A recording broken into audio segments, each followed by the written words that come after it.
Hello नमस्कार साथियों, दूसरे सिविल क्लासेस में आप सभी लोगों का स्वागत है, हार्दिक अभिनंदन है।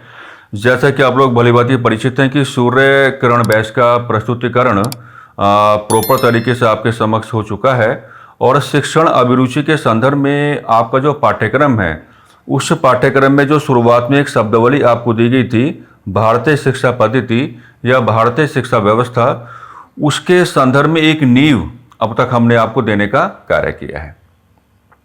हमने पहले ही आपको समझाया होगा कि बिल्कुल टू द पॉइंट व्यवहार करके आपको नहीं चलना है, क्योंकि जो आपका पाठ्यक्रम की डिमांड है तो आपके पाठ्यक्रम की डिमांड रहेगी आधुनिक शिक्षा। तो हमने शुरुआती क्लासेस में इन तमाम प्रकार की बातों को समझने का कार्य किया है कि भारतीय शिक्षा व्यवस्था का प्राचीनतम संदर्भ क्या रहा, भारतीय शिक्षा व्यवस्था का मध्यकालीन संदर्भ क्या रहा और भारतीय शिक्षा व्यवस्था का आधुनिक संदर्भ क्या रहा। और आधुनिक संदर्भ को डिस्कस करते हुए हमने प्रॉपर तरीके से भारत में मॉडर्न एजुकेशन का इंट्रोडक्शन कराया और मॉडर्न एजुकेशन का जो आपका इनिशियल डेवलपमेंट है, यानी कि जो आपका प्रारंभिक विकास है, वो वुड डिस्पैच एक्ट के माध्यम से डिस्कस भी कर लिया है।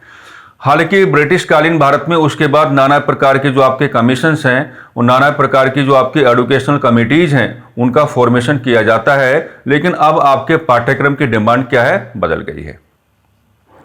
अब आपके पाठ्यक्रम की डिमांड ये कहती है कि जो शब्दावलियां जिस तरीके से आपके पाठ्यक्रम में लिखी गई हैं उन तमाम प्रकार की शब्दावलियों को हम उठाते रहें और एक एक करके क्या है उनको डिस्कस करते रहें। जैसा आप अपने पाठ्यक्रम में शिक्षण अभिरुचि को लेकर के जो खंड 1 आपको दिखाई पड़ेगा, खंड 1 में शुरुआत में आप देखेंगे तो लिखा मिलेगा आपको भारतीय शिक्षा व्यवस्था या भारतीय शिक्षा पद्धति, और उसके आगे एक कमीशन का नाम होगा राधा कृष्णन कमीशन। तो आज का जो चर्चा का विषय होगा राधा कृष्णन जो आपका आयोग रहा, यानी कि राधा कृष्णन जो आपका कमीशन रहा, उसी को हमें क्या थोरोली डिस्कस करके चलना है। राधा कृष्णन कमीशन के संदर्भ में आपका किस प्रकार का व्यवहार आ जाना चाहिए या राधा कृष्णन कमीशन को आधार बना करके किस प्रकार के सवाल आपका जो एग्जामिनर है वो आपके सामने इस्टेब्लिश कर सकता है, इन तमाम प्रकार की बातों के आलोक में या इन तमाम प्रकार के बिंदुओं के आलोक में या इन तमाम प्रकार के उद्देश्यों के आलोक में हमारी चर्चा आ जानी चाहिए। आने वाली क्लासेस में सूर्य किरण बैच के माध्यम से जिस तरीके से खंड 1 में आपके पाठ्यक्रम को लिखा गया है उस तमाम प्रकार के पाठ्यक्रम को आप लोग क्या है बहुत ही प्यार के साथ कैलकुलेट करके चलेंगे। जब खंड 1 आपका वाइंड अप हो जाएगा तब हम खंड 2 की ओर क्या बढ़ने का प्रयास करेंगे, यानी कि उसके आगे जो कुछ लिखा हुआ है उसकी ओर हम क्या है बढ़ने का प्रयास करेंगे। तो चलिए फिर शुरुआत करते हैं कि आज का टॉपिक आपका क्या मिला। तो इस टॉपिक को आप क्या कहेंगे, राधा कृष्णन कमीशन कहेंगे, है ना। अब देखिएगा कैसा व्यवहार आपको करना है। मान लीजिए हमने क्या लिखा कि नेम ऑफ द टॉपिक क्या है, राधा कृष्णन कमीशन है, राधा कृष्णन कमीशन।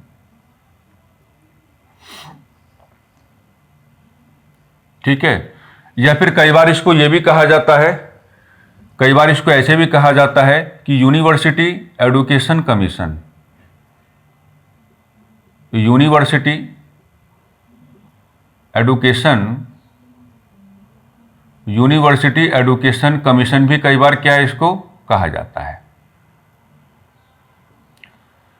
सबसे पहले आप इसको टाइम देने की बात करेंगे तो टाइम जोन जो रहेगा, है ना, और राधा कृष्णन कमीशन या यूनिवर्सिटी एजुकेशन कमीशन का जो टाइम जोन रहेगा 1948 और -49। ऐसा क्यों है, ऐसा क्यों है ना, ऐसा इस नाते है क्योंकि ये जो आपका कमीशन है, अगर आप बात करेंगे कि इस कमीशन का जो गठन है तो इस कमीशन का गठन कब हुआ, तो इस कमीशन का गठन आपका होता है 4 नवंबर 1948 को, 4 नवंबर 1948 को। और ये जो कमीशन है, ये जो कमीशन है अपनी रिपोर्ट को जो प्रस्तुत करता है, अपनी रिपोर्ट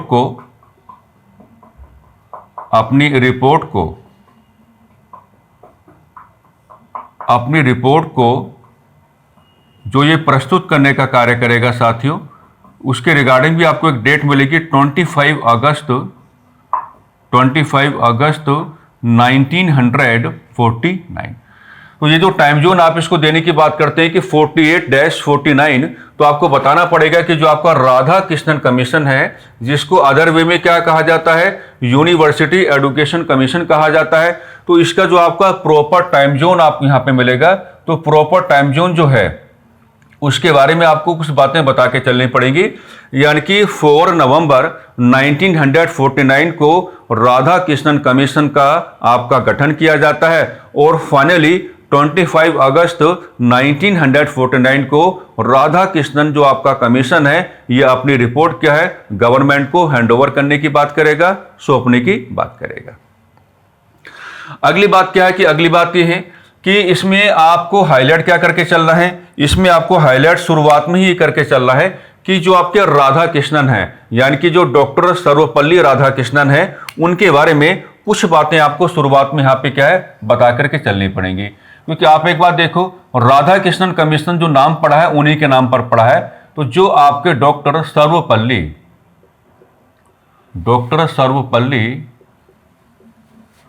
राधा कृष्णन रहे, उनके बारे में कुछ महत्वपूर्ण जानकारियां आपको यहां पर क्या है इस्टेब्लिश करके चलनी पड़ेगी। क्योंकि जो आपका एग्जामिनर है वो आपसे इस प्रकार के सवाल भी यहां पर क्या है पुटअप करके चल सकता है। शुरुआत में आप क्या बताएंगे, शुरुआत में जो हमारे डॉक्टर सर्वपल्ली राधाकृष्णन है इनके साथ आप क्या जोड़ेंगे, सबसे पहले ऑक्सफोर्ड यूनिवर्सिटी को आप जोड़ने की बात करेंगे।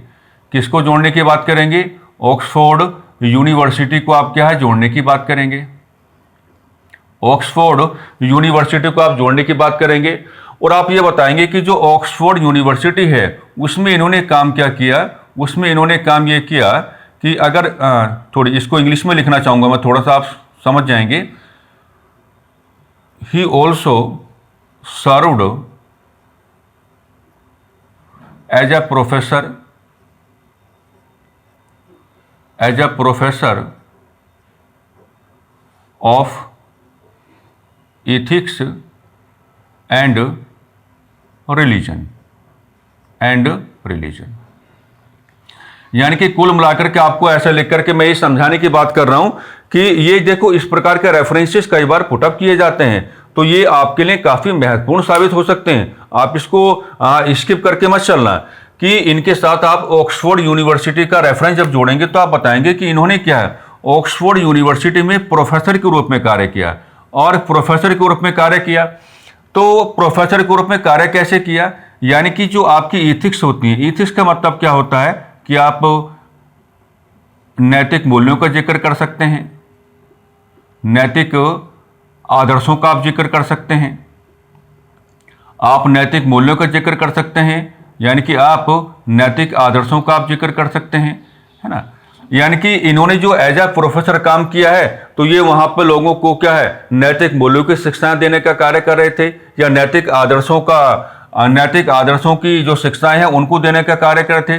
रिलीजन का मामला क्या है, रिलीजन का मामला ये है कि हम आगे भी आपको बताएंगे कि रिलीजन का मामला यहाँ पे ये होगा कि इन्होंने लोगों को समझाया कि आपको क्या होना चाहिए, आपको पंथ निरपेक्ष होना चाहिए। आपको क्या होना चाहिए, आपको पंथ निरपेक्ष होना चाहिए, यानी कि आपको अपने धार्मिक व्यवहार में या आपको अपने धार्मिक दृष्टिकोण में कैसा होना चाहिए, सेकुलर आपको होना चाहिए। तो ये जानकारी आपके लिए काफी महत्वपूर्ण साबित हो सकती है कि जब आप इनका जुड़ाव ऑक्सफोर्ड यूनिवर्सिटी के साथ करोगे तो आपको बताना पड़ेगा कि नैतिक मूल्यों, नैतिक आदर्शों तथा धर्म के मामले में लोगों को ये सिखाने का कार्य किया कि आपको अपने धार्मिक व्यवहार में या आपको अपने धार्मिक दृष्टिकोण में कैसा होना चाहिए, पंथ निरपेक्ष आपको होना चाहिए। कुल मिलाकर के सवाल ये पूछा जा सकता है कि जो आपके डॉक्टर सर्वपल्ली राधाकृष्णन है, अंतर्राष्ट्रीय समुदाय में निम्न में से ऐसी कौन सी यूनिवर्सिटी है जहां पर उन्होंने एज ए प्रोफेसर काम किया। तो इस सवाल की प्रतिक्रिया में जो आपका राइट आंसर आ जाना चाहिए वो ऑक्सफोर्ड यूनिवर्सिटी आपका राइट आंसर आ जाना चाहिए। अब देखिएगा, अब अगर आप इनके साथ कुछ बातें और जोड़ने की बात करोगे, जैसे बनारस यूनिवर्सिटी का रेफरेंस लेकर के चलेंगे, बनारस यूनिवर्सिटी का रेफरेंस आप लेके चलेंगे, और जब आप बनारस यूनिवर्सिटी का रेफरेंस आप लेके चलेंगे तो कहेंगे कि इन्होंने इन्होंने एज अ वाइस चांसलर कार्य किया। तो ये रेफरेंस भी आपके लिए क्या काफ़ी महत्वपूर्ण हो सकता है कि भाई भारत में ऐसा कौन सा विश्वविद्यालय है या भारत में ऐसी कौन सी यूनिवर्सिटी है जहां पर इन्होंने एज अ वाइस चांसलर कार्य किया। तो आपका आंसर क्या होगा? बनारस यूनिवर्सिटी होगा। अगर आप इनको टाइम जोन देने की बात करोगे 1952 से लेकर के 1962 एडी तक का, तो फिर यहां आपको कुछ और कहने का मौका मिल जाएगा। और कुछ और कहने का मौका क्या मिलेगा कि इन्होंने एज अ वाइस प्रेसिडेंट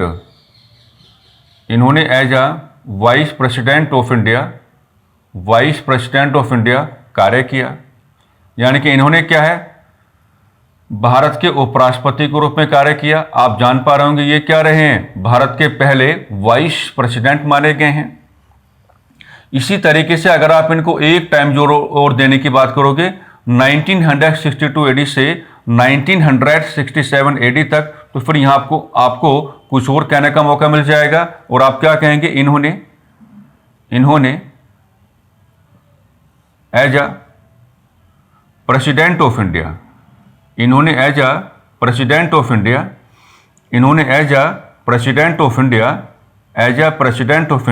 कार्य किया। इन्होंने as a president of India कार्य किया। यानी कि ये क्या है, आप ये कहेंगे भारत के पहले तो क्या है, वाइस प्रेसिडेंट हैं। वाइस प्रेसिडेंट के बारे में क्योंकि ये कहेगा ना आपसे कि निम्न कथनों पर विचार करो, तो आपको थोड़ा परेशान कर सकता है। तो as a vice president of India क्या है, यानी कि भारत के पहले उपराष्ट्रपति के रूप में कार्य किया है। और भारत के क्या है, दूसरे राष्ट्रपति के रूप में क्या है, कार्य किया है। तो मेरे प्यारे साथियों, राधाकृष्णन जो आपके कमीशन हैं, उनकी शुरुआत तो आपको ऐसे ही करनी पड़ेगी कि राधाकृष्णन कमीशन को अदर वे में क्या है, यूनिवर्सिटी एजुकेशन कमीशन भी कहा जाता है। और इसका जो टाइम जोन आप लेके चलेंगे 1948 से 49 तक आप लेके चलेंगे। इसका मतलब ये हो जाता है कि 4 नवंबर 1948 को, क्या कहा हमने, 4 नवंबर 1948 को राधाकृष्णन कमीशन का गठन होता है। और ये कमीशन अपनी रिपोर्ट का जो प्रस्तुतिकरण करके चलता है तो 25 अगस्त 1949 को करके चलता है। तो टाइम तो आपके समझ में आ रहा होगा। ऑक्सफोर्ड यूनिवर्सिटी के साथ इनका क्या जुड़ाव है, ये बात हमने आपको समझाने का कार्य किया। और 3 रेफरेंसेस और इनके साथ आपको जोड़ के चलने पड़ेंगे, बनारस यूनिवर्सिटी का, वाइस प्रेसिडेंट का और प्रेसिडेंट का।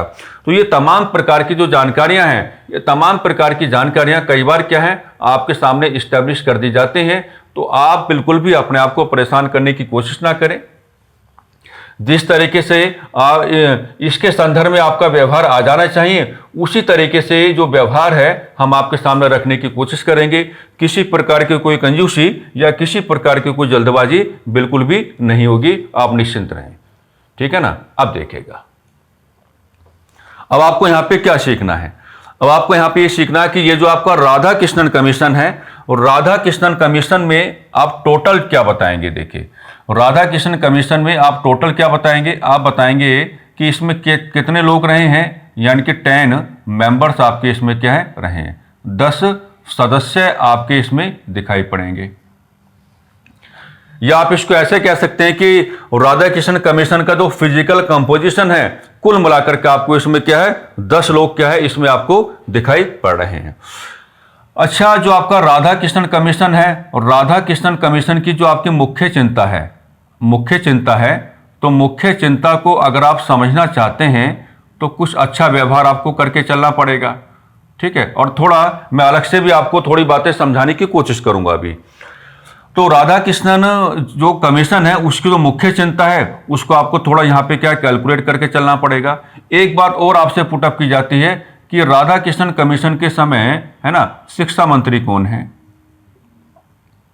एजुकेशन मिनिस्टर कौन है, शिक्षा मंत्री कौन। तो अगर इस सवाल का आपको आंसर जवाब देना है कि शिक्षा मंत्री कौन, तो आप कहां पे आ जाएंगे, मौलाना अबुल कलाम आजाद की ओर आप आ जाएंगे। आप कहां पे आ जाएंगे, आप मौलाना अबुल कलाम आजाद की ओर आ जाएंगे।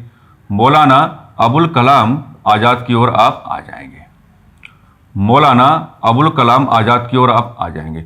ये सवाल भी आपसे पुटअप किया जा सकता है कि भाई जिस तरीके से आप राधाकृष्णन कमीशन का टाइम जोन लेकर के चल रहे हैं, तो उस समय भारत में क्या है, उस समय भारत में शिक्षा मंत्री आपको कौन दिखाई पड़ते हैं? तो आपका राइट आंसर क्या हो जाना चाहिए? मौलाना अबुल कलाम आजाद। हालांकि ये स्वतंत्र भारत की पहली निर्वाचित सरकार तो नहीं है, लेकिन कैबिनेट मिशन की सिफारिशों के आधार पर जो केंद्र में अंतरिम सरकार का उस समय गठन किया गया था, तो अंतरिम सरकार के आलोक में ही जो मौलाना अबुल कलाम आजाद हैं, ये आपको एज ए एजुकेशन मिनिस्टर क्या है, दिखाई पड़ रहे हैं। एक बात और आपको कहनी पड़ेगी, ये बहुत इंपॉर्टेंट हमको लगता है यहां पर। भारत की स्वतंत्रता के पश्चात, बहुत इंपॉर्टेंट बात है, भारत की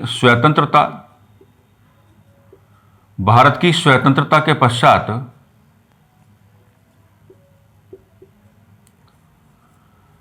शिक्षा के सुधार को लेकर इंपॉर्टेंट है, बहुत ज्यादा है, शिक्षा के सुधार को लेकर गठित होने वाला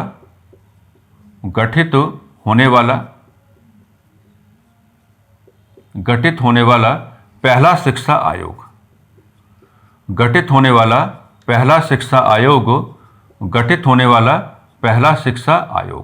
यह आपको यहां पर क्या कहना सीखना होगा, यह आपको यहां पर क्या साथियों कहना सीखना होगा। अब देखिए, जो राधाकृष्णन कमीशन है, राधाकृष्णन कमीशन की अगर आप मुख्य चिंता को डिस्कस करना चाहते हैं, तो मुख्य चिंता को डिस्कस करने के लिए आपको क्या है, आपको दो प्रकार के ट्रायंगल्स यहां पे बनाने पड़ेंगे।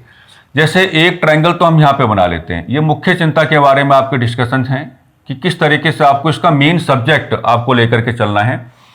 तो मान लीजिए हमने रफली आपके सामने क्या बनाया, एक ट्रायंगल हमने आपके सामने बनाया, और इस ट्रायंगल को आप लोग किस प्रकार से कैलकुलेट करके चलेंगे। तो आइए, इस ट्रायंगल को कैलकुलेट करने के तीन तरीके हैं। ओके, इस ट्रायंगल को कैलकुलेट करने के क्या होंगे, आपके सामने तीन प्रकार के तरीके होंगे। जैसे नीचे, सबसे नीचे क्या लिखेंगे आप लोग, प्राइमरी एजुकेशन आप लिखेंगे।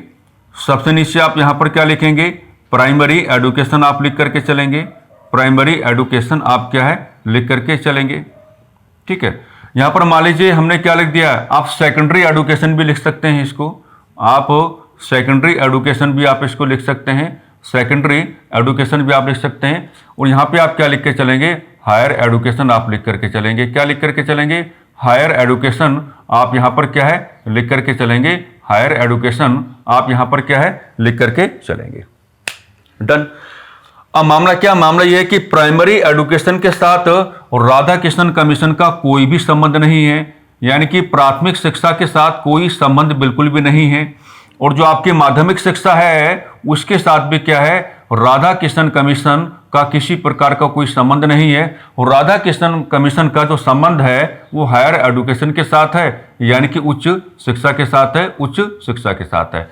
तो ये इंपॉर्टेंट रहेगा, वो कई बार आपसे पूछ सकता है, जब वो कहता है ना कि निम्न कथनों पर विचार करो, तो प्राथमिक शिक्षा, माध्यमिक शिक्षा और उच्च शिक्षा, इन्हीं लेयर्स को आधार बना करके आपको थोड़ा वो क्या है, परेशान करने की कोशिश कर सकता है। आपको बिल्कुल बातें क्लियर तरीके से करनी आनी चाहिए, यानी कि ये तो समझ में आता है कि जो राधाकृष्णन कमीशन है ये शिक्षा के डेवलपमेंट के कॉन्टेक्स्ट में है, या मान लीजिए अभी मैं कुछ और व्यवहार करके आपको दिखाऊंगा, उसको आप लोग आधार बना सकते हैं। लेकिन मुख्य संबंध कहां जोड़ के चलना है, तो मुख्य संबंध जो आप जोड़ के चलेंगे वो प्राइमरी एजुकेशन के साथ नहीं होगा, सेकेंडरी एजुकेशन के साथ नहीं होगा, वो किसके साथ होगा मेरे प्यारे साथियों, वो होगा हायर एजुकेशन के साथ। किसके साथ होगा, हायर एजुकेशन के साथ होगा। अब कुछ और समझ लो,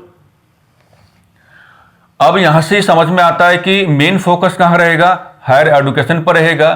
तो हायर एजुकेशन को इन्होंने कैलकुलेट कैसे किया है, इस बात को मैं थोड़ा शुरुआत में ही आपको क्या है बताना चाहूंगा। बाकी कई सारे बिंदु हैं उनके ऊपर हम क्या है अभी बात कर लेंगे। तो जो आपका हायर एजुकेशन है, हायर एजुकेशन को इन्होंने क्या है साथियों, तीन प्रकार से कैलकुलेट करने की बात की है। जैसे एक लेयर इन्होंने क्या बताया है, ग्रेजुएशन, एक लेयर क्या बताया, ग्रेजुएशन, और एक लेयर क्या बताया मेरे प्यारे साथियों, पोस्ट ग्रेजुएशन। क्या बताया, पोस्ट ग्रेजुएशन, पोस्ट ग्रेजुएशन। और एक लेयर यहां पर क्या बताया, इसको आप क्या कहेंगे, रिसर्च। क्या कहेंगे? रिसर्च। क्या कहेंगे? रिसर्च कहेंगे। तो ये साफ साफ कहते हैं, इस बात को शुरुआत में जोड़ के चल लेते हैं कि भाई जो हायर एजुकेशन के बारे में हमारी मेजर 1 कैलकुलेशंस आने वाली हैं, तो हायर एजुकेशन का भी पूरा प्रोग्राम क्या रहेगा? ग्रेजुएशन कार्यक्रम क्या रहेगा आपका? 3 साल का रहेगा, यानी कि 3 इयर्स का रहेगा। और जो आपका पीजी कार्यक्रम होगा वो आपका 2 इयर्स का रहेगा, यानी कि कितने का रहेगा? 2 सालों का रहेगा। और रिसर्च करने का समय भी कितने का मिलेगा आपको? आपको 2 सालों का क्या है दिया जाएगा? 2 इयर्स। तो ये बातें बिल्कुल अच्छी तरीके से आपको यहां पर करनी आनी चाहिए। अगर इन बातों में थोड़ी बहुत भी नकारात्मकता रह जाएगी तो फिर परीक्षा में सवाल को अटेम्प्ट करना थोड़ा क्या हो जाएगा? टिपिकल हो सकता है। तो हम आपको बता पा रहे हैं कि राधा कृष्णन कमीशन या यूनिवर्सिटी एजुकेशन कमीशन में कुल मिलाकर के फिजिकल कंपोजिशन में 10 लोग आपको लेकर के चल रहे हैं। उस समय शिक्षा मंत्री कौन है? तो मौलाना अबुल कलाम आजाद रहेंगे। और भारत की स्वतंत्रता के पश्चात शिक्षा के सुधार को लेकर के, शिक्षा की समीक्षा को लेकर के, शिक्षा में सुधार कैसे हो, सिफारिशों को लेकर के ये गठित होने वाला क्या है? फर्स्ट एजुकेशनल कमीशन है। ये पहला शिक्षा आयोग है। और इसका मेन फोकस कहां पर होगा? तो इसका मेन फोकस कहां पर होगा? हायर एजुकेशन पर होगा। इसका मेन फोकस कहां पर होगा? हायर एजुकेशन पर होगा। हमने आपको बताने का प्रयास किया है कि प्राइमरी एजुकेशन को ये कैलकुलेट करके नहीं चलेगा, सेकेंडरी एजुकेशन को ये कैलकुलेट करके नहीं चलेगा, ये हायर एजुकेशन को क्या है? कैलकुलेट करके चलेगा। और हायर एजुकेशन को भी क्या है, किस तरीके से आपके सामने रखता है कि भैया हायर एजुकेशन जो है उसके भी 3 प्रकार के क्या होंगे? पायदान होंगे। Graduation, post graduation and research program. Graduation में आपको 3 साल का समय आपको क्या है दिया जाएगा। पोस्ट ग्रेजुएशन में आपको 2 साल का समय दिया जाएगा। और रिसर्च में आपको क्या है? रिसर्च में आपको क्या है? कुल मिलाकर के 2 साल का समय आपको दिया जाएगा। तो ये आक्रमण करने आपको आने चाहिए। अगर ये आक्रमण करने आपको आ जाते हैं तो फिर किसी प्रकार की कोई समस्या या किसी प्रकार की कोई दुविधा नहीं है। किसी प्रकार की कोई समस्या या किसी प्रकार की कोई दुविधा नहीं है। अब हम आपको यहां पर पहले क्या है? कुछ नया सिखाना चाहेंगे, क्योंकि अगर आपने दुष्यंत सिविल क्लासेस के साथ जुड़ाव किया है तो फिर आपको कुछ नया सीखने का मौका तो मिलना चाहिए। और नया सीखने का मौका ये है, देखिए, क्योंकि अगर ये कैलकुलेशन आप करके चलते हैं, अगर ये कैलकुलेशन आप करके चलते हैं तो आपकी कहानी और भी ज्यादा आसान हो जाएगी। हम लोग देख पा रहे हैं कि जो आपका राधा कृष्णन कमीशन है या जो आपका यूनिवर्सिटी ग्रांट कमीशन है, ये आपको क्या बताने का कार्य करता है? इसका मेन फोकस कहां पर है? इसका मेन फोकस कहां पर है?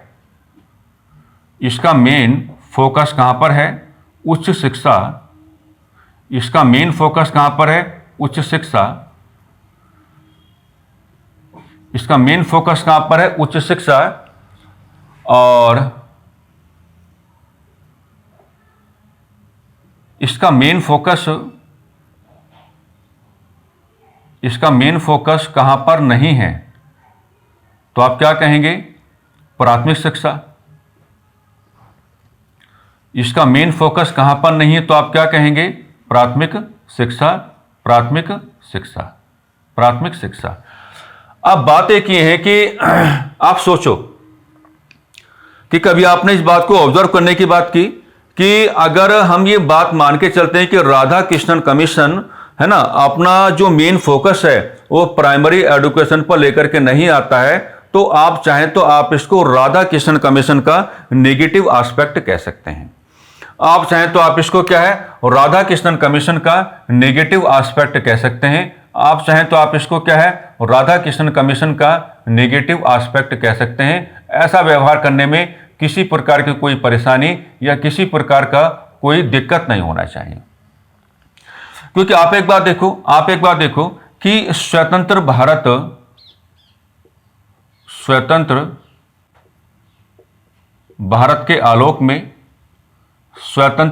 के आलोक में क्या कहेंगे? स्वतंत्र भारत के आलोक में जनमानस का शैक्षणिक स्तर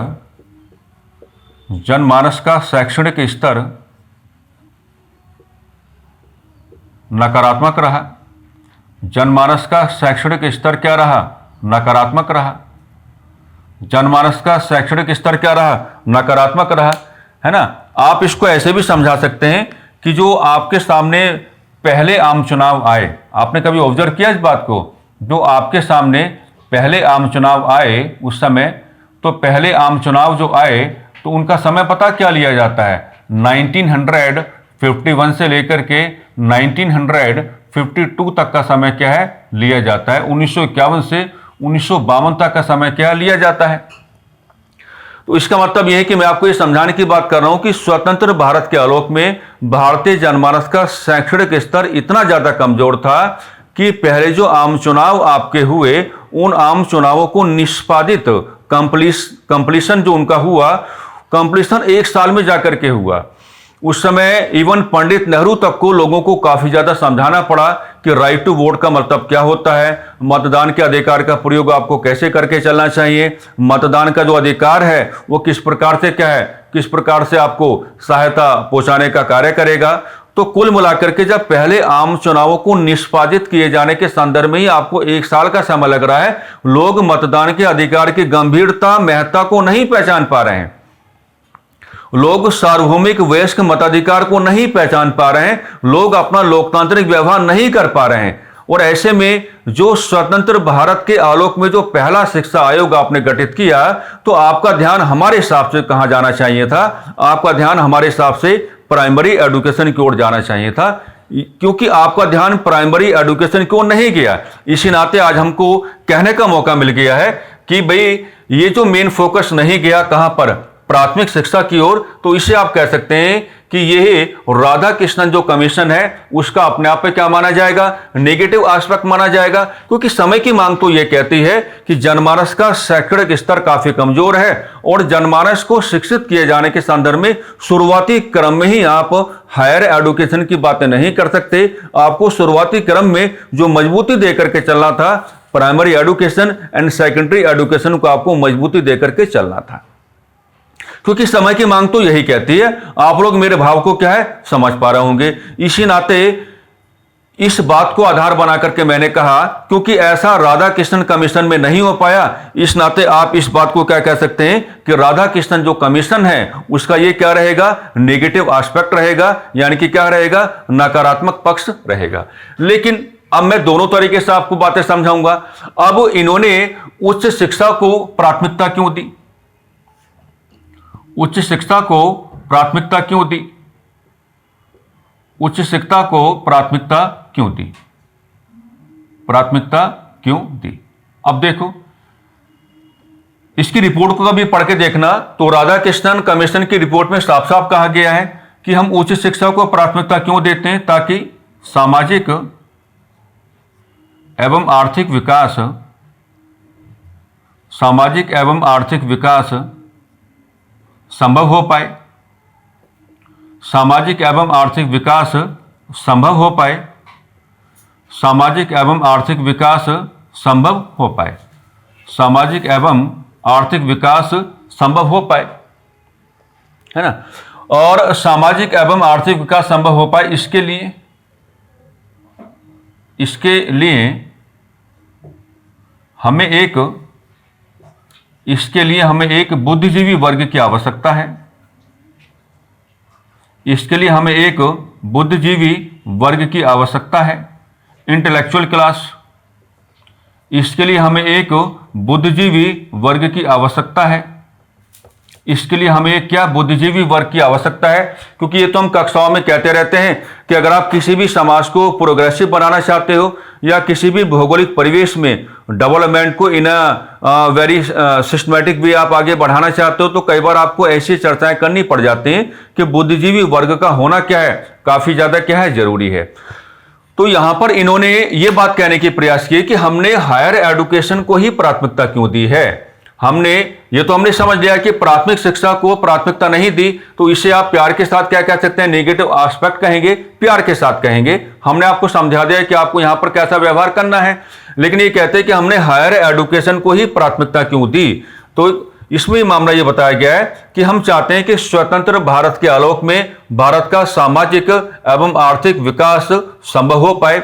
इसके लिए हमें क्या है, एक बुद्धिजीवी वर्ग की आवश्यकता पड़ेगी, क्योंकि बुद्धिजीवी वर्ग के अभाव में आप विकास की बातें नहीं कर पाएंगे, या आपको विकास की बातें नहीं करनी चाहिए, क्योंकि बुद्धिजीवी वर्ग जब अपनी बौद्धिक क्षमता का इस्तेमाल करते हैं, तो जब अपनी बौद्धिक क्षमता का इस्तेमाल करेंगे तो दुनिया भर की रिसर्च करने का काम करेंगे, दुनिया भर की बातों पर अपनी चर्चा लाने का कार्य करेंगे, और वो जो आपकी रिसर्च होंगी, वो जो आपकी चर्चाएं होंगी, वो जो स्वतंत्र भारत की एक नींव होगी ना, उस नींव को बनाए जाने के संदर्भ में काफी ज्यादा क्या हो जाएगा, कारगर साबित होगा।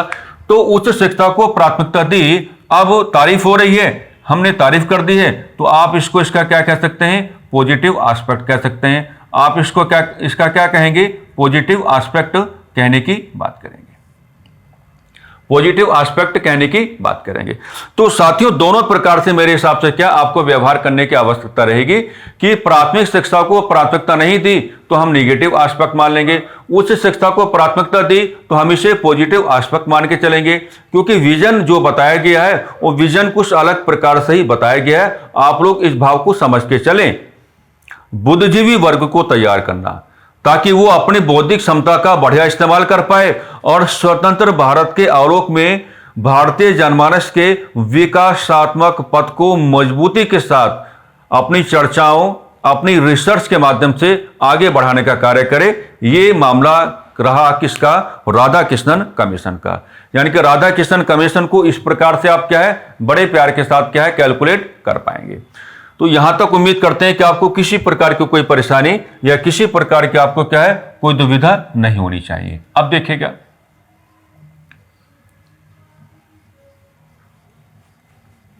थोड़ा चर्चा को आगे बढ़ाते हैं। आगे आपको इसमें क्या बता के चलना है, आइए। अगला व्यवहार आपका यह होगा कि राधा कृष्णन कमीशन या यूनिवर्सिटी जो आपका एजुकेशन कमीशन है, अगर आप इसको आधार बनाएंगे तो इसकी रिपोर्ट पे हल्की से कैलकुलेशन कर लेंगे। इसकी जो रिपोर्ट आपको मिलेगी, इसकी जो रिपोर्ट आपको मिलेगी, तो रिपोर्ट आपको मिलेगी 700 पेजेस की, 700 पेजेस की, और जिसमें आपको क्या मिलेंगे, 18 चैप्टर्स आपको मिलेंगे, 18 चैप्टर्स आपको मिलेंगे। यही जो आपके 18 चैप्टर्स हैं, जो आपके 18 चैप्टर्स हैं, यही क्या इनकी रिकमेंडेशंस हैं, यानी कि यही क्या इनकी सिफारिशें हैं, यही इनकी रिकमेंडेशंस हैं और यही क्या है, इनकी सिफारिशें हैं। तो सारी की सारी जो सिफारिशें हैं वो आपको कैलकुलेट करने की कोई आवश्यकता नहीं है। 18 सिफारिशों में से कुछ महत्वपूर्ण जो आपकी सिफारिशें हैं, अगर आप उनको प्यार के साथ आप कैलकुलेट करके चलेंगे तो आपका काम चलेगा, किसी प्रकार की कोई समस्या या दुविधा आपको नहीं रहेगी। अब कुछ ये कहना सीखो कि ये तो हमने बता दिया है कि राधा कृष्णन कमीशन का मेन फोकस कहां पर है।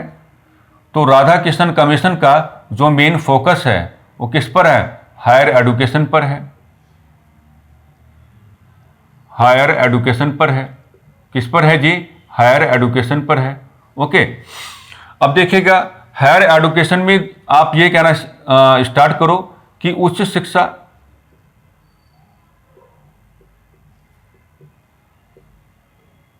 में नए प्रकार के सुधार, नए प्रकार के सुधार, उच्च शिक्षा में नए प्रकार के सुधार कैसे लाए जाएं, उच्च शिक्षा में नए प्रकार के सुधार कैसे लाए जाएं, कोमा इस संदर्भ में अपनी सिफारिशें देना, इस संदर्भ में अपनी रिकमेंडेशन देना, यानी कि इस संदर्भ में अपनी सिफारिशें देना, इस संदर्भ में अपनी सिफारिशें देना। ठीक है, तो सिफारिशों में है ना, सीक्वेंस के बिहाफ पे आपको कैलकुलेट करने की कोई आवश्यकता नहीं है, आप कुछ महत्वपूर्ण बिंदु यहाँ पे बनाएंगे। तो सबसे पहले तो आपको ये कह करके चलना है कि आपको क्या सिखाना चाहते हैं, कि भाई शिक्षा का उद्देश्य क्या होना चाहिए, शिक्षा का उद्देश्य क्या होना चाहिए, शिक्षा का उद्देश्य क्या होना चाहिए। तो दो बातें इन्होंने कही है कि शिक्षा का उद्देश्य क्या होना चाहिए, कि व्यक्तित्व में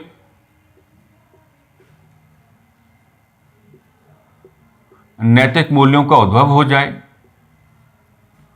व्यक्तित्व में नैतिक मूल्यों का उद्भव हो जाए,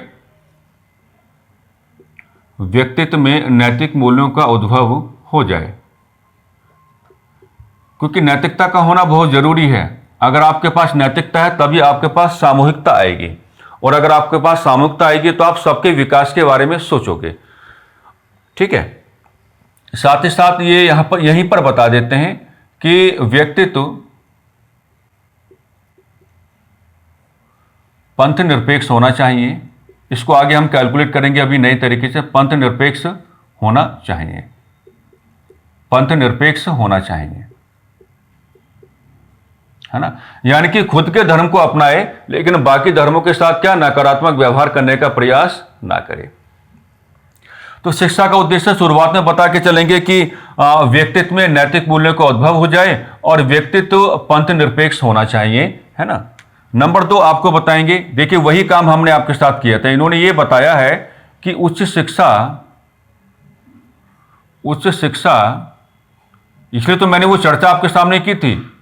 उच्च शिक्षा का ऐतिहासिक धरातल, उच्च शिक्षा का ऐतिहासिक धरातल यानी कि हिस्टोरिकल ग्राउंड, ऐतिहासिक धरातल क्या रहा, ठीक है, क्या रहा, यह समझने की आवश्यकता है, यह समझने की आवश्यकता है, यह समझने की आवश्यकता है, यह समझने की आवश्यकता है, यह समझने की आवश्यकता है, यह समझने की आवश्यकता है ना। तो हमने जो शुरुआती क्लासेस में आपके सामने व्यवहार किया था वो व्यवहार नकारात्मक नहीं था। वो व्यवहार हमको पता था कि राधा कृष्ण कमीशन में इस प्रकार का रेफरेंस आता ही है, और अगर राधा कृष्ण कमीशन में इस प्रकार का रेफरेंस आता ही है तो हमने वो कैलकुलेशन आपके सामने पहले ही कर ली है कि जो भारतीय शिक्षा व्यवस्था का ऐतिहासिक धरातल हमने कैलकुलेट करा के आपको दिखाया, तो वही बात तो राधा कृष्ण कमीशन कहता है। अब हालांकि ये हायर एजुकेशन के बारे में है, वो ये समझाना चाहते हैं कि उच्च शिक्षा को लेकर के, है ना, उच्च शिक्षा को लेकर के प्राचीन भारतीय इतिहास के संदर्भ में, है ना, और आधुनिक भारतीय इतिहास के संदर्भ में किस प्रकार की यूनिवर्सिटीज स्टैब्लिश की गई हैं। जैसे आप तक्षशिला विश्वविद्यालय का रेफरेंस ले सकते हैं, जैसे आप नालंदा विश्वविद्यालय का रेफरेंस आप लेके चल सकते हैं, जैसे आप विक्रमशिला विश्वविद्यालय का रेफरेंस आप लेके चल सकते हैं, जैसे आप बनारस हिंदू विश्वविद्यालय का रेफरेंस आप लेके चल सकते हैं, जैसे आप अलीगढ़ मुस्लिम यूनिवर्सिटी का रेफरेंस आप लेके चल सकते हैं। वो समझाना चाहते हैं कि उच्च शिक्षा को लेकर के प्राचीन भारतीय इतिहास के संदर्भ में या आधुनिक भारतीय इतिहास के संदर्भ में जो यूनिवर्सिटीज स्टैब्लिश की गई हैं उनका डेवलपिंग फेस क्या रहा, उन्होंने किस प्रकार से अपने विकासात्मक पथ को आगे बढ़ाने का कार्य किया, ये हमें समझने की आवश्यकता है। क्योंकि ये बिंदु आना था, इस नाते हमने जो नींव आपको बना के दिखाई उसमें हमने भारतीय शिक्षा व्यवस्था की ऐतिहासिकता आपको दिखा दी थी पहले ही। तो इनके रिकमेंडेशन में साफ साफ कहा जाएगा कि भैया अगर आप हमसे कोई रिपोर्ट चाहते हैं तो आपको हमें थोड़ी परमिशन तो देनी पड़ेगी। यानी कि जो पुरानी आपकी यूनिवर्सिटीज हैं तो हमें पुरानी यूनिवर्सिटीज में क्या है, फिजिकली क्या होगा, विजिट करना पड़ेगा, वहां में जाना होगा, वहां में देखना होगा कि किस प्रकार से उन्होंने अपने डेवलपिंग फेस को आगे बढ़ाया है। कुल मिलाकर के वो अपनी रिपोर्ट में समझाना चाहते हैं कि अगर आप स्वतंत्र भारत के आलोक में हायर एजुकेशन को इफेक्टिव बनाना चाहते हैं, सिस्टमैटिक बनाना चाहते हैं, पॉजिटिव बनाना चाहते हैं या साइंटिफिक बनाना चाहते हैं तो आपको कहां ऐतिहासिकता की ओर देखना होगा। आपको क्या ऐतिहासिकता की ओर देखना होगा, जो पुराने समय में यूनिवर्सिटीज स्टैब्लिश की गई हैं उनका डेवलपिंग फेस कैसा रहा, उन्होंने किस तरीके से अपने आप को ऑर्गेनाइज किया, उनकी फंक्शनिंग एक्टिविटी क्या थी, ये तमाम प्रकार की बातें कौन बताने का कार्य कर रहे हैं अपने रिकमेंडेशन में, यहां पर राधा कृष्णन कमीशन। तो साफ साफ कहा गया है, ये बिंदु आपके सामने रखे जाएंगे, इसलिए एक एक बिंदु को बड़े प्यार से मैं आपको क्या है समझाने की बात कर रहा हूं। दूसरी बात वो कहते हैं कि भाई उच्च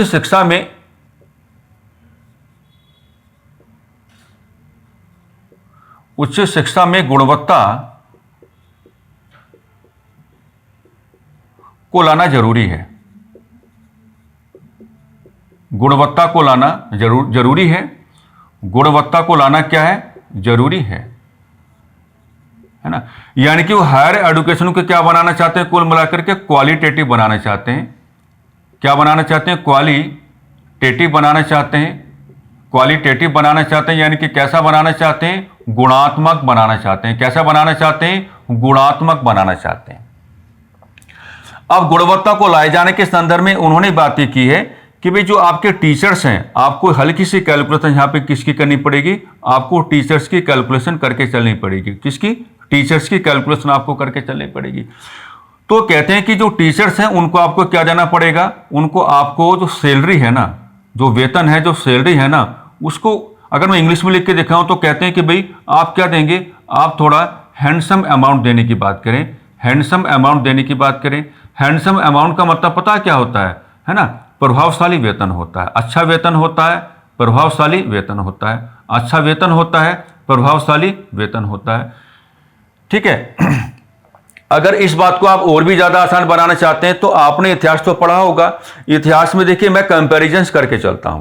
इतिहास में आपने अलाउद्दीन के जो सैन्य संबंधी सुधार आप पढ़ते हैं तो अलाउद्दीन ने अपने सैन्य संबंधी सुधारों में, विशाल सेना है और विशाल सेना में जो शामिल सैनिक हैं या जो आपके अधिकारी हैं उनको नगद वेतन देने की बात की। तो लोगों ने कहा कि नगद वेतन आप क्यों दे रहे हैं, तो अलाउद्दीन ने समझाया कि नगद वेतन से क्या होगा, मेरे सैनिकों का मेरे प्रति क्या आएगा, डेडिकेशन आएगा। जब हम उनको कैश फॉर्म में सैलरी देने की बात करेंगे तो फिर बैटल फील्ड्स में यानी कि युद्ध क्षेत्रों में उनका प्रयोग करना क्या हो जाएगा, काफी ज्यादा इफेक्टिव हो जाएगा। क्योंकि जब हाथ में नगद वेतन आता है ना तो उससे डेडिकेशन क्या है, बढ़ जाता है। तो राधा कृष्णन कमीशन ये चाहता है यहां पर कि भी हम लोग शिक्षा की गुणवत्ता को कैसे मेंटेन करेंगे। अब शिक्षा की गुणवत्ता को मेंटेन तो वैसे ही किया जाएगा कि टीचर्स अपना काम अच्छा करना प्रारंभ कर दें। अगर टीचर्स अपना जिम्मेदारी अच्छे से नहीं समझेंगे तो क्या होगा, शिक्षा में क्वालिटी जनरेट नहीं हो पाएगी। तो कहते हैं कि टीचर्स अपना अच्छा काम करें ताकि एडुकेशन क्या बन पाए, टीचिंग क्या बन पाए, क्वालिटेटिव बन पाए। तो कहते हैं कि इनको तो वेतन आपको देना पड़ेगा वो हैंडसम अमाउंट के रूप में आ जाना चाहिए, यानी कि प्रभावशाली वेतन के रूप में आ जाना चाहिए। इसी के बाद एक इंपॉर्टेंट बात हम आपको यहां पे बताना चाहते हैं। ये कहते हैं कि जो टीचर्स हैं उनको आपको क्या देना चाहिए, स्टडी लीव आपको देना चाहिए। स्टडी लीव आपको देना चाहिए। स्टडी लीव देना चाहिए। स्टडी लीव देना चाहिए। टीचर्स को आपको क्या देना पड़ेगा, स्टडी लीव आपको देना पड़ेगा। स्टडी लीव का मतलब क्या होगा कि अगर टीचर को अब्रॉड जा करके या भारत में रह करके, है ना, कुछ नई रिसर्च करनी है या कुछ नया सीखना है तो भाई आपको उनको क्या देना पड़ेगा, स्टडी लीव देना पड़ेगा। क्योंकि अध्यापन तो तभी प्रभावशाली बन पाएगा जब समय की मांग के अनुसार अध्यापक गण अपने अध्यापन की प्रक्रिया में नाना प्रकार के परिवर्तन करते रहें, हमेशा एक ही प्रकार का डिस्कशन ना करके चलें। तो कहते हैं कि इसके लिए आपको टीचर्स को स्टडी लीव भी आपको देकर के चलना पड़ेगा। स्टडी लीव से क्या होगा, उनका जो व्यवहार होगा ना वो परिवर्तनशील हो जाएगा, यानी कि वो लगातार कुछ नया नया सीखते रहेंगे। अब जब आप उनको टाइम ही नहीं दोगे, जब आप उनको स्टडी लीव देने की बातें नहीं करोगे तो जो बातें उन्होंने पुराने समय में सीखनी है उन्हीं बातों के अनुसार क्या है, लगातार अपने विद्यार्थियों को पढ़ाते रहेंगे। ना तो अध्यापक का डेवलपमेंट हो पाएगा और ना ही विद्यार्थी का डेवलपमेंट हो पाएगा। तो इसलिए राधा कृष्णन कमीशन ने साफ साफ कहा कि आपको अध्यापकों को हायर एजुकेशन के रिगार्डिंग स्टडी लीव आपको देना पड़ेगा ताकि वो अब्रॉड जाकर के कुछ नया सीख सकें, या अगर उनको भारत में ही रहना है तो भारत में रह करके क्या है, कुछ सीख सकें। और साथ ही साथ उन्होंने कहा कि भाई साल में कितने दिन होते हैं, तो साल में दिन होते हैं 365। तो कहते हैं कि भाई आप 180 डेज काम लीजिएगा, 180 दिन आपको क्या लेना पड़ेगा, काम लेना पड़ेगा। तो ये भी रिलैक्सेशन है भाई। आप 365 के 365 दिन काम लेने की बात करोगे, सुबह से शाम तक अगर आप अध्यापकों को घिसने की बात करोगे तो उसको अपने आप को मेंटेन करने का या अपने आप को अपडेट करने का टाइम कहां से मिलेगा। तो कहते हैं कि 365 के 365 दिन आपको काम लेने की आवश्यकता नहीं है, आप 180 दिन काम लीजिएगा। तो कुल मिलाकर के मेन फोकस हायर एजुकेशन पर है। उच्च शिक्षा में नए प्रकार के सुधार कैसे लाए जाएं, इस संदर्भ में अपनी सिफारिशें देनी थी किसको, राधा कृष्णन कमीशन को। शिक्षा का उद्देश्य शुरुआत में बता के चलते हैं कि व्यक्तित्व में नैतिक मूल्यों का उद्भव हो जाए, व्यक्तित्व पंथ निरपेक्ष होना चाहिए। उच्च शिक्षा का ऐतिहासिक धरातल क्या रहा, ये हमें समझने की आवश्यकता है, क्योंकि आगे के जो डेवलपिंग फेस हैं हम उनको तभी प्रभावशाली बना पाएंगे जब हम अपने इतिहास को पहले समझ लेंगे कि किसी विषय वस्तु के संदर्भ में इतिहास की व्याख्याएं क्या कहती हैं या इतिहास के पुराने व्यवहार क्या कहते हैं। उच्च शिक्षा में गुणवत्ता को लाना बहुत ज्यादा जरूरी है, क्योंकि गुणवत्ता जरूरी है ना, क्योंकि हम बौद्धिक क्षमता वाले एक वर्ग को जनरेट करना चाहते हैं, और अगर हम क्वालिटेटिव एजुकेशन देने का कार्य नहीं करेंगे तो जो आपका इंटेलेक्चुअल क्लास है उसका जनरेशन होना काफी ज्यादा मुश्किल होगा। इसके लिए उन्होंने यहां पर जो है टीचर्स के बारे में कुछ बातें की हैं, और टीचर्स के बारे में ये कहा कि भैया आप एक काम करो, आपको कहते हैं कि अध्यापकों को क्या है, आपको हैंडसम अमाउंट देना पड़ेगा, अध्यापकों को आपको का स्टडी लीव भी आपको देकर के चलना पड़ेगा, और कुल मिलाकर के साल में तो 365 दिन है, उनमें से आप क्या है, उनमें से आप 180 दिन ही क्या लेंगे, काम लेकर के चलेंगे। आइए,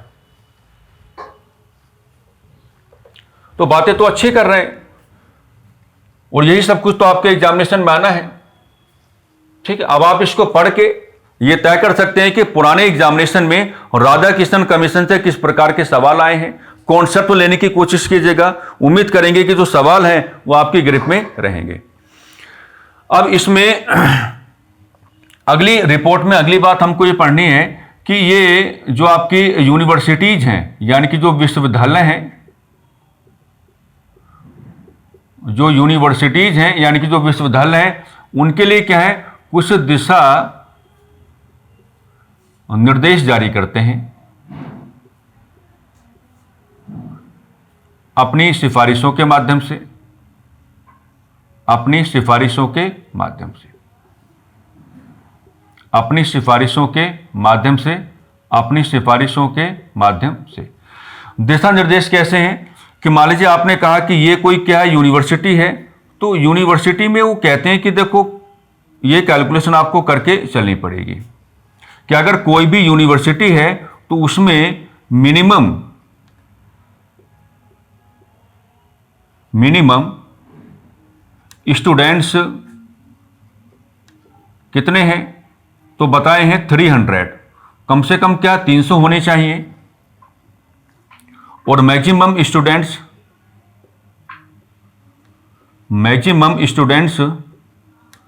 वो कितने होने चाहिए, 500 होनी चाहिए। कितने होनी चाहिए, सॉरी 500 नहीं, 5000। तो मिनिमम कितने बताए आपको, 300 बताए, और मैक्सिमम कितने बताए आपको, 5000 आपको बताने का कार्य किया। अगली बात कहते हैं कि स्टूडेंट्स को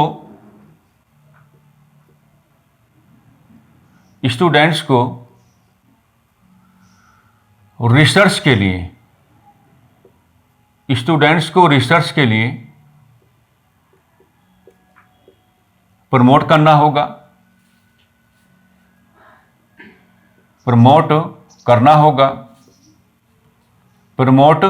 होगा, है ना। साथ ही साथ ये कहते हैं कि रिसर्च करने वाले विद्यार्थियों को सैलरी देना होगा। रिसर्च करने वाले विद्यार्थियों को क्या है, सैलरी देना होगा। रिसर्च करने वाले विद्यार्थियों को क्या है, सैलरी देना होगा। और साथ ही साथ ये कहते हैं कि विद्यार्थियों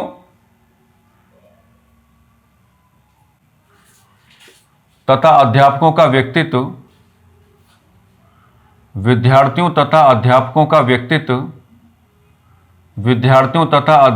व्यक्तित्व जो हम बार बार कह रहे थे, सेकुलर यानी कि पंथ निरपेक्ष होना चाहिए। सेकुलर यानी कि क्या है, पंथ निरपेक्ष होना चाहिए। ये बिंदु बहुत आता आपके परीक्षाओं में, है ना। इसका मतलब यह हुआ कि मामला चाहे विद्यार्थी का हो या मामला चाहे किसका हो, इसका मतलब यह हुआ कि मामला चाहे विद्यार्थी का हो या मामला चाहे किसी अध्यापक का हो, है ना। आप जिस धर्म में हैं, आप अपने धर्म की मान्यताओं को अपने साथ लेकर के चलें, इससे राधा कृष्णन कमीशन को किसी प्रकार की कोई परेशानी नहीं है, लेकिन आप रूढ़िवादी बनते हुए किसी अन्य धर्म की मान्यताओं को, उसकी भावनाओं को नकारात्मक रूप से प्रभावित करने की कोशिश ना करें। वो बार बार इन बातों को क्यों लेकर के आ रहे हैं? क्योंकि इससे क्या है ना, सामाजिक, सांस्कृतिक और धार्मिक मामलों में क्या है, एकता का भाव पैदा होता है। और अगर इससे सामाजिक, सांस्कृतिक, धार्मिक मामलों में एकता का भाव पैदा होता है तो इससे मानव मानव के बीच क्या है, पारस्परिक संघर्ष नहीं पनपता, पारस्परिक सहयोग का ग्राउंड आ जाता है। और पारस्परिक सहयोग जहां आ गया वहीं मानवता आ गई, और वही मानव जाति का जो कल्याण है बहुत प्यार के साथ क्या हो जाता है, सुनिश्चित हो जाता है। कहते हैं कि शिक्षा का माध्यम, शिक्षा का माध्यम कैसा हो? शिक्षा का माध्यम, शिक्षा का माध्यम कैसा हो? शिक्षा का माध्यम कैसा हो? तो शिक्षा का माध्यम कैसा हो, मीडियम कैसा हो, इसके बारे में दोनों बातें की हैं कि शिक्षा जो है ओरिजिनल लैंग्वेजेज में भी दी जाए और इंग्लिश लैंग्वेज में भी दी जाए, और इंग्लिश लैंग्वेज में भी क्या है, दी जाए। और ये जो बातें इन्होंने कही हैं, ये बातें किसके बारे में कही? उच्च शिक्षा के संदर्भ में बातें हो रही हैं। ये बातें किसके संदर्भ में? उच्च शिक्षा के संदर्भ में बातें हो रही हैं। यानी कि उच्च शिक्षा अगर आपको विद्यार्थियों को देनी है तो उसका प्रॉपर मीडियम या उसका प्रॉपर माध्यम क्या हो जाना चाहिए। तो यहां पर दोनों प्रकार की बातें कर रहे हैं कि जो हायर एजुकेशन है वो रीजनल लैंग्वेजेस में भी दी जाए और इंग्लिश लैंग्वेज में भी क्या है, दी जाए। तो कहते हैं कि स्टूडेंट्स को क्या, रिसर्च के लिए आपको प्रमोट करना होगा, रिसर्च करने वाले विद्यार्थियों को आपको वेतन देना होगा ताकि वो रिसर्च किए जाने के संदर्भ में क्या है, और भी गहराई में जाकर के क्या हो, आकर्षित हो। विद्यार्थियों तथा अध्यापकों का व्यक्तित्व सेकुलर यानी कि पंथ निरपेक्ष होना चाहिए। शिक्षा का माध्यम कैसा हो? उच्च शिक्षा को लेकर के कहते हैं कि उच्च शिक्षा जो है वो अंग्रेजी भाषा के साथ साथ क्या है, क्षेत्रीय भाषाओं में भी क्या है, उपलब्ध कराई जाए। यूनिवर्सिटीज के लिए उन्होंने अपनी सिफारिशों के माध्यम से कुछ डायरेक्शंस यहां पर देने की बात की है कि यूनिवर्सिटी में क्या है, मिनिमम स्ट्रेंथ ऑफ स्टूडेंट्स कितना होना चाहिए, 300, and maximum strength of students कितना होना चाहिए, 5000। तो ये बातें वो कर पा रहे थे अपनी सिफारिशों में। थोड़ा और आगे बढ़ाते हैं डिस्कशन को, देख लेना, अगर आपको स्क्रीनशॉट लेना तो आप ले सकते हैं।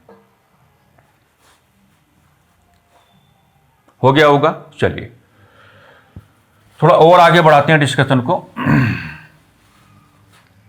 अब ये वाली जो सिफारिश है इनकी ना, ये आपको बहुत अच्छी लगेगी।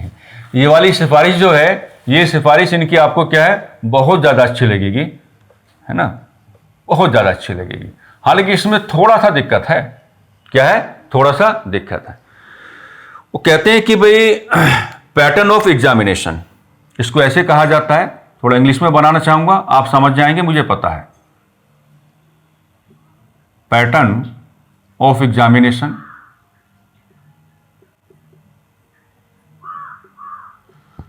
तो कहते हैं पैटर्न ऑफ एग्जामिनेशन में क्या हो, जो आपके क्वेश्चंस हैं वो कैसे रहें, ऑब्जेक्टिव क्वेश्चंस कैसे रहें आपके, ऑब्जेक्टिव यानी कि वस्तुनिष्ठ प्रकार के क्वेश्चन रहें। कैसे रहें? वस्तुनिष्ठ प्रकार के क्वेश्चन रहें। और साथ ही साथ ये तो आपको अच्छा लग रहा होगा, ये तो वाकई में आपको अच्छा लगेगा, लेकिन कहते हैं कि साथ ही साथ क्या है, ओरल टेस्ट भी होना चाहिए, है ना, यानी कि मौखिक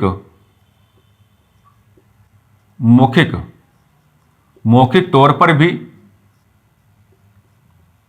अध्यापक विद्यार्थियों के साथ या अध्यापक विद्यार्थियों का परीक्षण करें। दोनों बातें कही हैं, परीक्षण करें। यानी कि जनरली कहते हैं कि जो पैटर्न ऑफ एग्जामिनेशन है उसमें जो आपके क्वेश्चन है ऑब्जेक्टिव हो जाने चाहिए, लेकिन ओरल टेस्ट की बात भी की कि मौखिक तौर पर भी जो आपके अध्यापक हैं, मौखिक तौर पर भी जो आपके क्या अध्यापक हैं, वो अध्यापक क्या हैं, विद्यार्थियों के साथ क्या करेंगे या विद्यार्थियों का क्या करें, परीक्षण करें। तो दोनों बातें उन्होंने कही हैं यहां पर, ठीक है। अगली बात वो कहते हैं कि उच्च शिक्षा में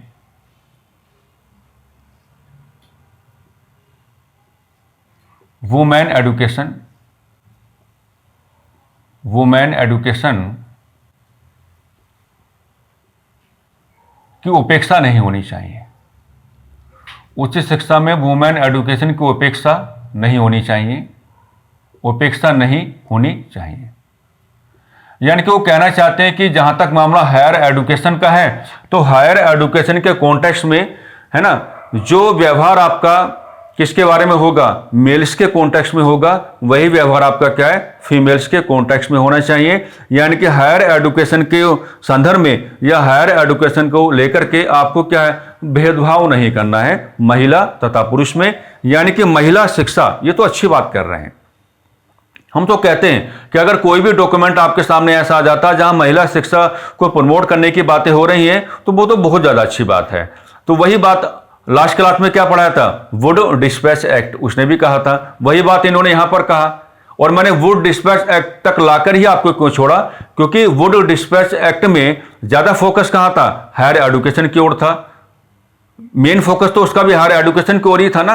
हालांकि उसने प्राइमरी और सेकेंडरी एडुकेशन की बातें की थी, लेकिन वहां भी महिला शिक्षा की बातें हो रही थी। और यहां भी साफ साफ कहा जा रहा है कि आपको भेदभाव नहीं करना चाहिए। आपको उच्च शिक्षा के मामले में regarding to higher ground of education, आपको मेल और फीमेल्स के बीच में किसी प्रकार का कोई अननेसेसरी आपको डिस्क्रिमिनेशन नहीं करके चलना चाहिए। अगली बात ये कहते हैं, उच्च शिक्षा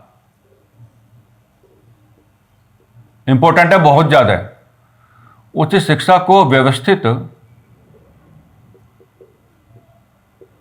बनाए जाने हेतु, उच्च शिक्षा को व्यवस्थित बनाए जाने हेतु यूनिवर्सिटी बहुत इंपॉर्टेंट हो गया भाई, बहुत ज्यादा इंपॉर्टेंट हो गया। University grant commission, university grant commission, university grant commission की आवश्यकता है। यूनिवर्सिटी ग्रांट कमीशन की आवश्यकता है, क्योंकि अब तक कार्य क्या कर रहा था, यूनिवर्सिटी ग्रांट कमेटी कार्य कर रहा था। अब तक कार्य क्या कर रहा था, यूनिवर्सिटी ग्रांट कमेटी कार्य कर रहा था। वो कहते हैं कि यूनिवर्सिटी ग्रांट कमेटी, जिसका फॉर्मेशन वर्चुअली 1945 एडी में हुआ था, तो कहते हैं कि यूनिवर्सिटी ग्रांट कमेटी क्या है, इसको रिप्लेस करना पड़ेगा यूनिवर्सिटी ग्रांट कमीशन से। और यूनिवर्सिटी ग्रांट कमीशन जो आपका होगा, ये क्या होगा, ये आप एक बहुत ही ब्रॉड एस्पेक्ट होगा, एक विस्तारित व्यवस्था होगी कि अगर आप उच्च शिक्षा को बढ़ावा देना चाहते हैं, अच्छे सुधार करना चाहते हैं, इफेक्टिव बनाना चाहते हैं, तो आपको रिप्लेसमेंट की आवश्यकता है। तो आपको क्या रिप्लेसमेंट की आवश्यकता है, यूनिवर्सिटी ग्रांट कमेटी के स्थान पर आपको क्या लेके आना पड़ेगा, आपको यूनिवर्सिटी ग्रांट कमीशन आपको लेकर के आना पड़ेगा। पहला शिक्षा आयोग,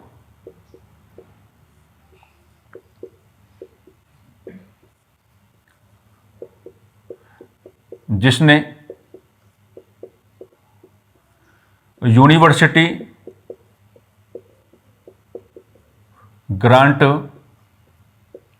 कमीशन, यूनिवर्सिटी ग्रांट कमीशन की महत्ता पर जोर दिया, की महत्ता पर फोकस किया, की महत्ता पर जोर दिया। बहुत इंपॉर्टेंट है, बहुत ज़्यादा क्या है, इंपॉर्टेंट है, बहुत ज़्यादा क्या है, इंपॉर्टेंट है। साथ ही साथ अपनी सिफारिशों में यह भी कहते हैं कि भाई अगर आप उच्च शिक्षा को बढ़ाना चाहते हैं, चलो ये तो खैर सीधी बात हो गई है, उच्च शिक्षा को व्यवस्थित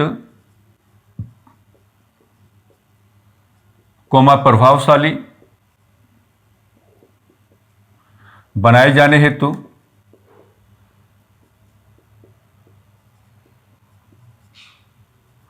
वित्तीय आवश्यकताओं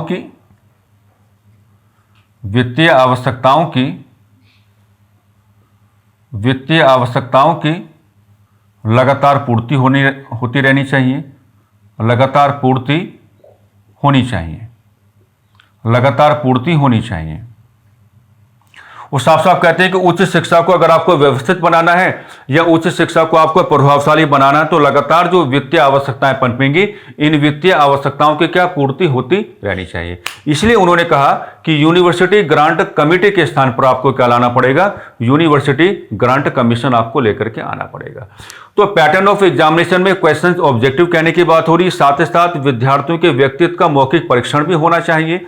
उच्च शिक्षा में आप महिला शिक्षा को दंडकार करके नहीं चलेंगे, वुमेन एजुकेशन को आपको क्या है प्रॉपर्ली क्या है प्रमोट करके चलना पड़ेगा। उच्च शिक्षा को व्यवस्थित बनाए जाने हेतु अब आपको यूनिवर्सिटी ग्रांट कमेटी के स्थान पर क्या लाना पड़ेगा, यूनिवर्सिटी ग्रांट कमीशन आपको लेकर के आना पड़ेगा, जो यूनिवर्सिटी ग्रांट कमेटी के कंपैरिजन में एक ब्रॉड एस्पेक्ट होगा। और आप कह सकते हैं कि इट वाज द स्वतंत्र है, ये क्या पहला शिक्षा आयोग है जिसने यूनिवर्सिटी ग्रांट कमीशन की महत्ता पर क्या है जोर दिया है। उच्च शिक्षा को व्यवस्थित प्रभावशाली बनाए जाने हेतु वित्तीय आवश्यकताओं की लगातार पूर्ति होनी चाहिए। इसी नाते हम बार बार कहेंगे कि ये यूनिवर्सिटी ग्रांट कमेटी को रिप्लेस करवाना चाहते हैं, किससे, यूनिवर्सिटी ग्रांट कमीशन से। तो आप इसको एक बार देख लेंगे ताकि आप इसका स्क्रीनशॉट ले पाएं।